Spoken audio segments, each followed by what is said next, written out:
no vamos a leer cada sección de la Escritura. Eso significa que ustedes necesitan tener sus Biblias delante de ustedes para que puedan seguir lo que estoy diciendo.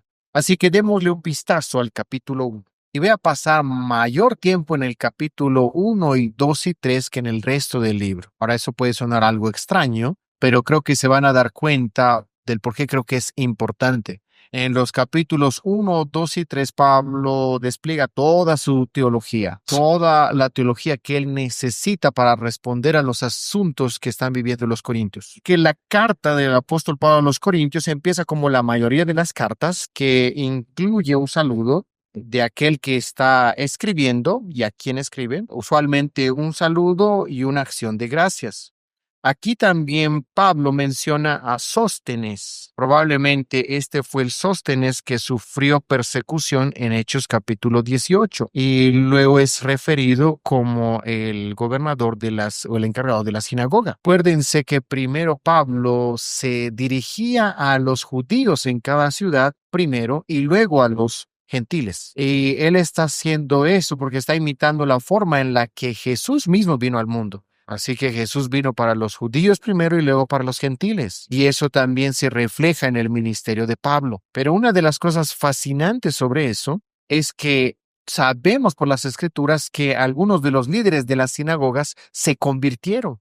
Si ustedes piensan al respecto, eso significa que Pablo tenía ancianos que conocían las escrituras. Porque estos líderes de las sinagogas conocían muy bien sus Biblias.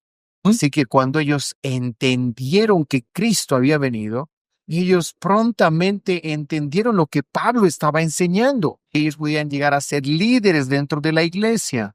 Bueno, Sóstenes es una de estas personas. Noten un poco lo que dice en el saludo. Él se refiere a ellos como la iglesia del Señor, que son la iglesia del Señor.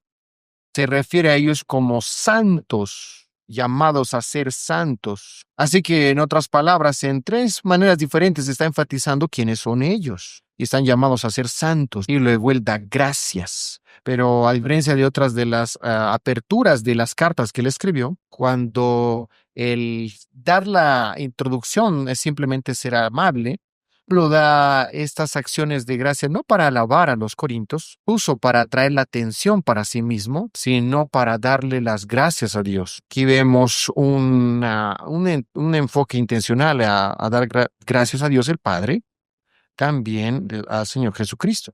Vemos al enfoque de la gracia que nos ha dado en Cristo Jesús. Noten especialmente en el versículo 5 que él da de una manera especial gracias, que ellos han sido enriquecidos en toda palabra y en toda ciencia.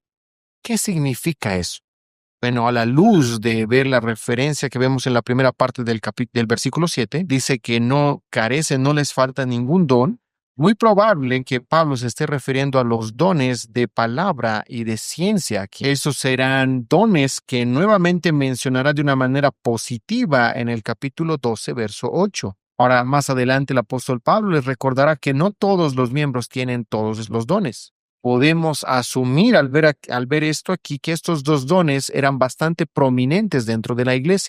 Así que esto le lleva a dar gracias a Pablo. Ahora más adelante esto va a ser algo interesante, porque va a tener bastantes críticas a los corintios de cómo usan sus dones. Pero aquí al inicio empieza agradeciendo a Dios, alabando a Dios por los dones que les ha dado a estas personas. Pero pueden notar también el contexto que es el retorno de Cristo. La acción de gracias les ayuda al pueblo a que ellos puedan vivir apropiadamente hasta que Cristo retorne. En otras palabras, Pablo está agradeciendo a Dios porque Él está guardando a su iglesia. Que está dándole la gracia a los cristianos para que ellos puedan vivir. Y como dice aquí, que ellos han recibido estos dones para sobrevivir hasta que llegue ese día. Eso está en el versículo 8. En el versículo 7 está hablando de la revelación del Señor Jesucristo. Y en el versículo 8 nuevamente del día de nuestro Señor Jesucristo. Así que Pablo está enfatizando el contexto que es que Cristo el Rey retornará. Pero luego entonces él pasa a decir que Dios es fiel en el versículo 9. Vamos a leer 1 Corintios 1, 8 y 9. El cual también os confirmará hasta el fin, para que seáis irreprensibles en el día de nuestro Señor Jesucristo. Fiel es Dios, por el cual fuisteis llamados a la comunión con su Hijo Jesucristo, nuestro Señor. Ahora, si tú eres un pastor o vas a ser un pastor y estás haciendo tu exégesis, un comentario les puede ayudar aquí. Pero esta frase que Pablo está utilizando aquí es rara. Fiel es Dios. Él lo utiliza 2 veces en esta epístola y es una vez escrito en el griego antiguo. Cada vez que Pablo utilice una cita del Antiguo Testamento es para que observemos al Antiguo Testamento, que entonces eso nos ayudará a entender lo que Pablo está diciendo aquí. Así que cuando veamos que aparece en algunos lugares fiel es Dios, tenemos que mirar a Deuteronomio capítulo 7, versículo 9. Y este es el único lugar donde esta frase aparece, es usada en el Antiguo Testamento. Deuteronomio 7:9.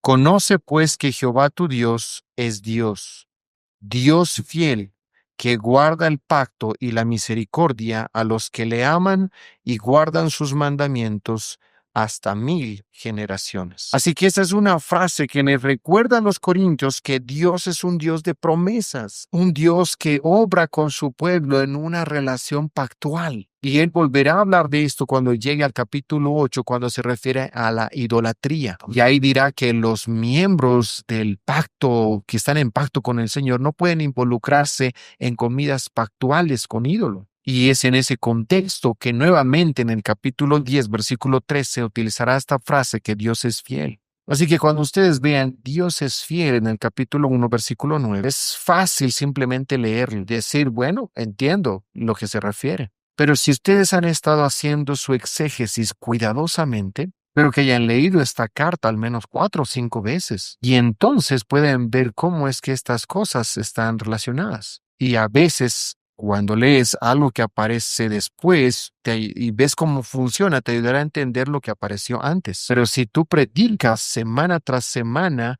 y todavía no has llegado a leer los capítulos que están después, pues puedes pasar por alto mucho de lo que Pablo está diciendo. Y esto es verdad cuando nosotros hacemos nuestra exégesis de cualquier otro libro de la Biblia. Necesitamos tener una vista panorámica para que podamos realmente entender lo que se está diciendo. Luego, entonces, con la ayuda de comentarios podemos introducirnos a eso. Pero recuérdense esto, cada vez que Pablo alude o cita el Antiguo Testamento, el contexto del Antiguo Testamento es importante. Así que aquí Pablo dice, fiel es Dios, y aquí incluye esa idea grande al decir eso, que Él es un Dios de pacto y ha incluido a los miembros del pacto a quienes los ha amado y que cumplirá esas promesas para. Y ahora esto nos dirige a que hablemos de otra palabra. Y se encuentra ahí en el versículo 9. Y también tiene que ver con el pacto. Sigue aquí, dice, por el cual fuisteis llamados a la koinonía o a la comunión con su Hijo Jesucristo. Capítulo 10, esta palabra koinonía aparece 4 veces. Y es un entendimiento crítico necesario del por qué los cristianos no tienen nada que ver con la idolatría. Así que realmente es importante entender qué es lo que significa esta palabra. Mi propia perspectiva es esta, que una traducción mejor es entenderla como una participación pactual. Así que en el versículo 9 podemos traducirlo así. Fuisteis llamados a participar en la relación pactual con su Hijo Jesucristo, nuestro Señor. Ahora, eso parece ser un tema influyente en la forma como el apóstol Pablo se dirige al pueblo de Dios. Para Pablo, ser llamado a entrar en participación pactual con Cristo es ser llamado a ser parte dentro del pueblo de Dios. Pero es más que eso, es participar y compartir de estos miembros del pueblo de Dios para compartir los beneficios como comunidad de estar en Cristo.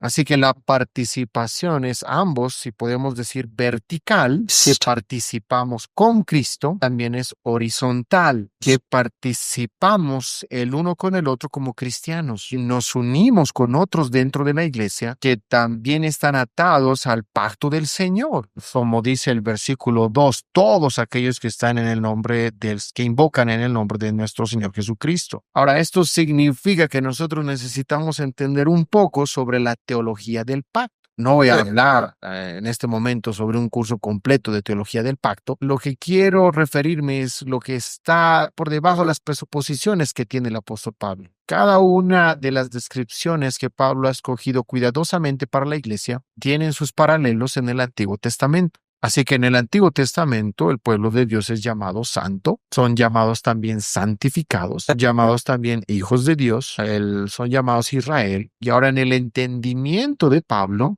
todas estas palabras se aplican a la iglesia porque nosotros tenemos el mismo Señor pactual. Así que, ¿qué es lo que es diferente para Pablo? Lo que es nuevo en este punto es que el reino del Señor Jesucristo ha venido. Así que déjenme resumir. Es vital entender que dentro de la teología de Pablo, Cristo es Señor.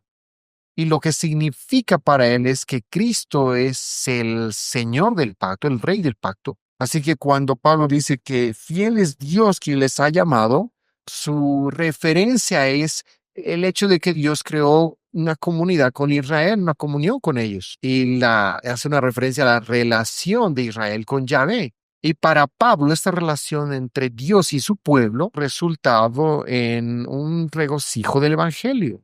Por esa la razón que Pablo empieza con una acción de gracias tan detallada.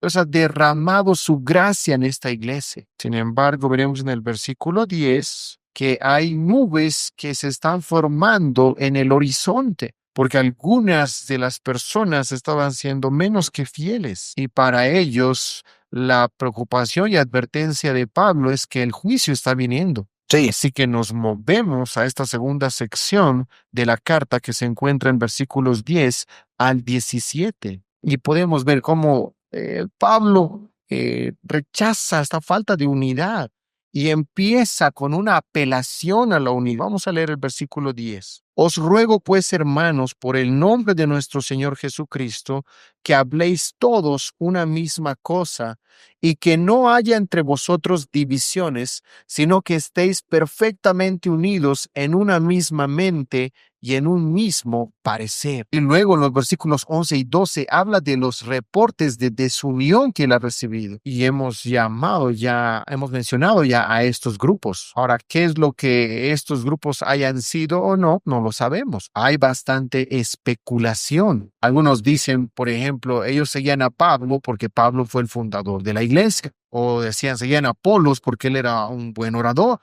O a Pedro porque él estuvo con Jesús. O bueno, Jesús porque de él se trata todo. Bueno, y el punto es que las personas están divididas. Los detalles de estos grupos, de hecho, quizás solo los está utilizando como un ejemplo de lo que está sucediendo aquí. Así que, ¿cuál es la respuesta de Pablo al problema de la división? Bueno, está ahí en los versículos 13 al 16, la unión de Cristo. Cristo une a su pueblo. Pablo habla de manera sarcástica qué tan absurdo es tener esta posición de división dentro de la iglesia. La iglesia es Cristo, es de Cristo. Le pertenecen al Señor. ¿De qué es lo que más importa? Ahora, esto es sarcástico. ¿Acaso está dividido Cristo? ¿Fue crucificado Pablo por vosotros? Están siendo ridículos. De hecho, Pablo está feliz de que él no haya bautizado a muchas personas, porque ellos necesitaban saber que quien los bautizó no era importante. Lo que es importante es que pertenecen a Cristo y que Cristo une a todos los que les pertenecen. Y eso es lo que Pablo establece de manera clara en el versículo 17, que él insiste en la prioridad de predicar a Cristo. Miremos el versículo 17. Pues no me envió Cristo a bautizar, sino a predicar el evangelio, no con sabiduría de palabras, para que no se haga vana la cruz de Cristo. Y que Pablo está diciendo, predicar a Cristo crucificado, predicar la cruz es lo que más le preocupaba a él. Pero también debía preocupar a todo lo demás. Y él enfatiza la cruz porque es ahí donde se encuentra la salvación. Pero también es el lugar donde este Señor actual se humilló a sí mismo. Y si los corintios se están comportando tan arrogantemente, ¿cómo podían hacer eso? Cuando el mensaje entero que ellos están compartiendo es sobre humildad de Cristo que se humilló a sí mismo para morir por nosotros. Así que para Pablo el asunto central es el asunto de pertenencia. Son las marcas de nuestra pertenencia a la iglesia. ¿Cuáles son las marcas verdaderas dentro de la teología de Pablo? Es el mostrar de parte de Pablo que las élites de Corinto está diciendo que esas marcas son las marcas del Espíritu. Está diciendo que para ser una persona espiritual debes tener sabiduría y ciencia. Pablo dice, no, no es así, es pertenecer y estar unido al Cristo y al Cristo crucificado. Sí. Así que aquí nos da y nos entrega una perspectiva muy diferente que está formada por la cruz. Y ustedes pueden ver eso en el capítulo 1, versículo 18 hasta el capítulo 2, versículo 5. Y les voy a dar un pequeño bosquejo de esas. Primero, la palabra de la cruz en los versículos 18 al 25, donde habla de predicar solamente a Cristo crucificado. Y luego en los versículos 26 a 31 nos muestra cómo esto está ilustrado en el llamamiento a los corintios. Está diciendo a los corintios, observen, no es la sabiduría lo que les ha salvado, eso no son sus marcas. Piensen sobre quiénes son ustedes. No muchos de ustedes son sabios. De acuerdo a los estándares del mundo, no muchos de ustedes han sido bien educados. Así que Pablo dice, mírense a ustedes mismos. Ustedes mismos son una demostración que la salvación no es por la sabiduría, sino más bien por escuchar y creer al Cristo y estar en el Cristo crucificado. Así que él ilustra esto mismo desde los Corintios y luego ilustra desde su propia predicación en el capítulo 2, los versículos 1 al 5. Y cuando lleguemos al capítulo 2, veremos cómo es que Pablo se ofrece como el segundo ejemplo ahí. Ahora, no necesitan escribir esto. Así que no es necesario que lo escriban, pero piensen en lo que nosotros vemos en este capítulo. Y estos son temas claves que se han introducido brevemente, pero que son importantísimos para toda la carta. La iglesia santificada, Cristo como Señor. De hecho, sería un buen ejercicio ver cuántas veces Pablo utiliza el Cristo en estos primeros versículos. Habla también de la coinonía, habla de la centralidad y de la necedad del evangelio, porque lo que dice él es que es necedad para los griegos. Bien, habla de cómo Dios destruirá a los sabios y también habla de cómo el evangelio humilla a todos. Y también habla de esta sola piedra de tropiezo que es el Cristo crucificado. Así que si pueden observar en el capítulo 1, versículo 22, ustedes pueden ver aquí el contraste que él está haciendo. Leamos. Porque los judíos piden señales y los griegos buscan sabiduría. Pero nosotros predicamos a Cristo crucificado, para los judíos ciertamente tropezadero y para los gentiles locura. Esta idea de esta piedra de tropiezo para los judíos es una idea importante. Es una idea a la cual Pablo retornará en el capítulo 9, cuando él dice, yo he rendido a todos mis derechos, no poner una piedra de tropiezo para ninguno, en ninguna forma. Solo Cristo puede ser esa piedra de tropiezo. Ahora, ¿qué es lo que quiere decir Pablo con eso? Si nosotros predicamos a Cristo y las personas son confrontadas por Cristo, entonces rechazan a Cristo, Cristo es esa piedra de tropiezo y les guiará, les dirigirá a su juicio. Y lo que Pablo dice es que nosotros no debemos poner otra cosa como piedra de tropiezo. Y muchas veces podemos hacerlo fácilmente. A veces nosotros unimos el evangelio a una cultura. Los misioneros ingleses fueron bastante buenos en hacer eso alrededor del mundo. Y a veces la cultura se convierte en una piedra de tropiezo. Que las personas no quieren escuchar sobre Jesús. No queremos escuchar sobre tu cultura, sino sobre Jesús. Así que todos nosotros sabemos que podemos poner una piedra de tropiezo en el camino de las personas. Los elitistas estaban requiriendo que las personas debían tener el don de la sabiduría, del conocimiento. Pablo dice, no, nosotros predicamos a Cristo Cruz. Esa será una piedra de tropiezo para algunas personas. Y los griegos simplemente creían que eso era una locura. Déjeme aplicar un poco lo que hemos visto en el capítulo 1. Una de las cosas que nosotros tenemos que hacer como pastores cuando vemos a través de un pasaje en detalle es que nosotros tenemos que preguntarnos constantemente cómo debemos aplicar eso. Debemos hablar de cómo tenemos que aplicar esto primero a nosotros antes de aplicarlo a los demás. Así que, ¿cuáles son aquellas cosas que nosotros debemos considerar en este capítulo 1 para aplicarlo a nosotros mismos? Bueno, hay muchas aplicaciones.